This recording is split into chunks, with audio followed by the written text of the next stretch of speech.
Carl Rogers did not mostly reflect words. He didn't mostly say back what the client said. He mostly said what he, Carl Rogers, felt that she felt. And he called that empathy. And when he said his empathy, he went more deeply than I had.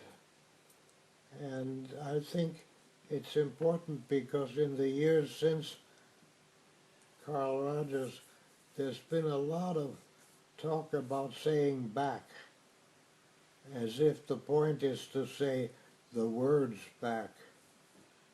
And I'm quite sure that that's not what he did. He stated his own feeling of what the client felt. And I just want to underline that what you were learning from the client's response to what you said, that it didn't, that Carl Rogers' response did something, carried it forward. Okay, yes, that's right. And these days when I respond with my empathy or with what I feel the client is meaning, I always invite the client to correct me. I say something like, what more would you say, or how would you put it differently, or what do you say to that? Is that right? I always say, is that right? And typically the client says more. They don't just say yes. They say, well, more like this, or more like that, or a little more like this, and they correct me. And in the process of correcting me, I feel that the therapy is successful, that she's saying things that are fresh, that are new, that are correcting what I said and more than I said. Does that make sense? Absolutely, because then they have to go inside to see what more. Yes, that's right. And to see what's more is not words. The person-centered group knows everything that I have to say, but I feel that person-centered group doesn't know that they know it.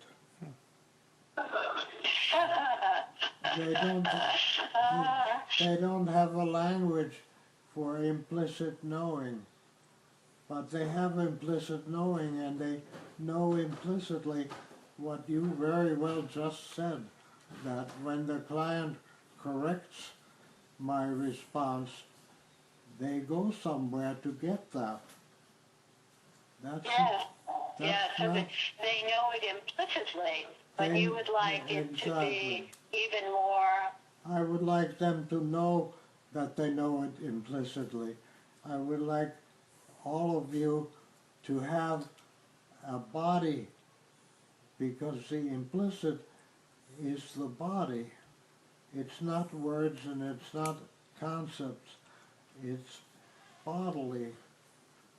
That they, when they go inside to see more how it's like, they are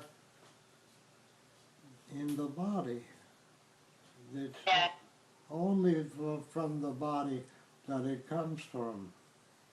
And so I feel usually successful when I invite her to correct me, and she does correct me. She says, more like this or more like that. Where does she get that? It has to be from the body. But I would like you all to feel that you know that already. Is that right? Yes, that's right. One of my students said that focusing is being able to know what you know that you didn't know that you knew. Yes, that's what I'm saying. Thank Yes. you. And that's implicit. That's in the body. It's not in words, and it's not in concept. You also all know, I know you know, that when therapy works, it's because it's bodily and the client is present and you are present. And this bodily presence is already an interacting. It's already an interacting. And that's when therapy works, when you can feel the bodily company that you're keeping somebody. And if it's not bodily present, then it doesn't work. And there's many times when the client is physically present but not personally present. And then it doesn't really work. They're not really interacting. And Yeah. you can feel when the client and you are interacting. Isn't that right? Yes, you can feel it when there's a real interaction, when you and the client are interacting. Exactly. And if it's not real, then it doesn't work even if it's in the room. Whereas it can be in Colorado or somewhere far away and on the phone, and just hearing your voice, the client can hear your presence. Gene, would you say that this bodily presence is like the concept of congruence, or is it different? I don't think it's like any congruence. It's more. It's like the client is having more than she expected, more than she knew about, more than the concept. Roger said empathy, genuineness, and positive regard. So where would you put congruence? Probably genuineness, then, maybe. Yeah, I think it's right that what you mean there. I think it's right that in correcting, she goes inside, and that's where she gets the correcting. Maybe all three of those are bodily, but people might want to know from you what you mean by bodily, because it's not a pain in your toe or anything, Exactly. but they may not know exactly what you mean by bodily. Exactly. And I do mean something that people don't seem to know to talk about. I mean that they can feel it in their bodies. If you don't feel congruence in your body, then the hell with it.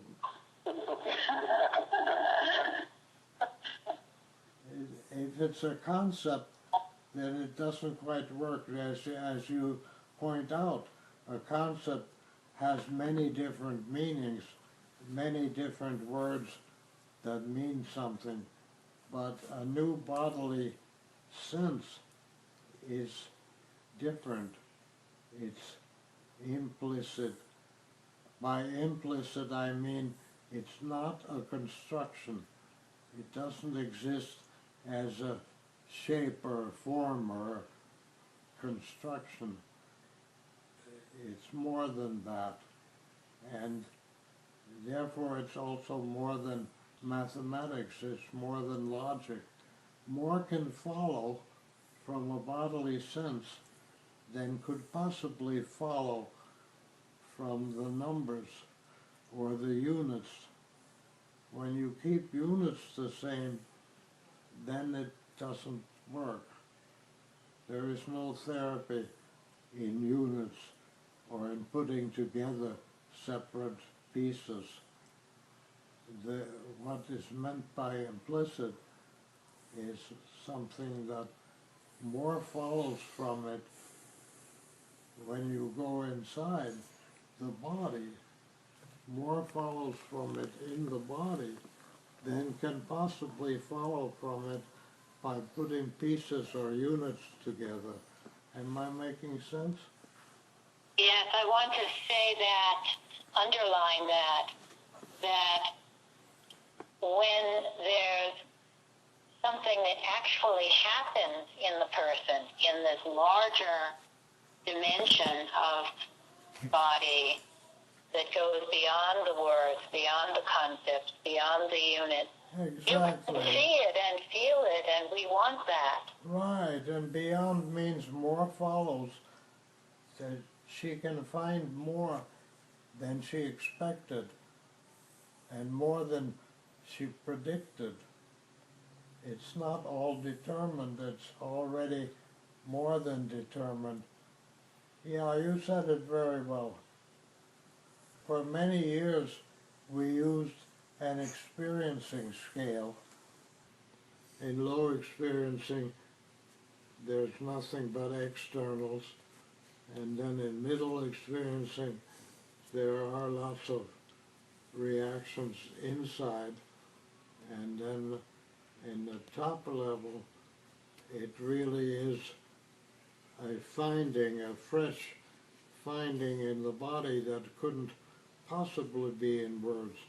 And when that's looked up in the dictionary, it doesn't make the words that would come. Something comes in the body and it doesn't make the words that the dictionary has. Those are left behind and something fresh comes. I know that I argued furiously with my friend Gail.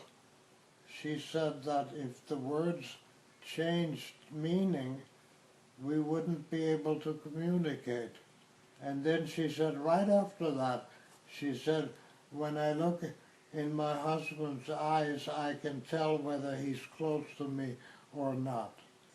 I think that the meaning of the words is very different when you want it to be the same thing in the dictionary. It's some kind of a street meaning that always has the same meaning in the dictionary. And that's not what we mean in the body. We mean something fresh. Very often I say to my client, you don't need words. You can call it that. And that works for them, to call it that. And that way it means what it means in the body. It doesn't have to mean a particular word. I just want to underline what you said about, that's what it is a body feeling, and that's what counts. Yes. With the saying that. Hello, Gene. This is Howie Kirschenbaum. Hello. I don't think we've ever met in person, but I would say it please more slowly so I can understand it.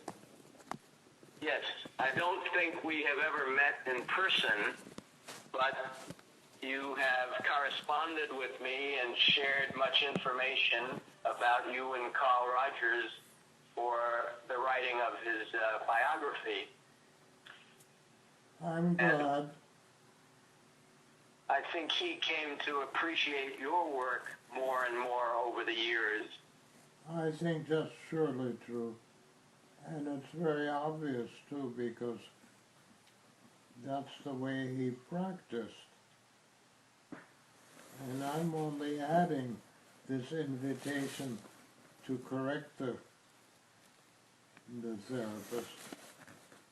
I feel it very strongly, and I say, is that right? And then she typically says more, and this more is what I'm after. So would that be the same thing as, maybe he didn't say it in the same way, but he would want? And certainly the experiencing scale has that, and he was in favor of that very much. Yes, thank you. So Gene, I think that's the questions we have for you. Is there, before we close, is there anything else you would like to? Yeah, let me just say I'm honored and I am happy that we're getting back together again. Oh, thank you. Okay. There are many big smiles in the audience right now when you said that. I'm glad. Okay. So hello to everybody. The most important thing is that you hear the clap.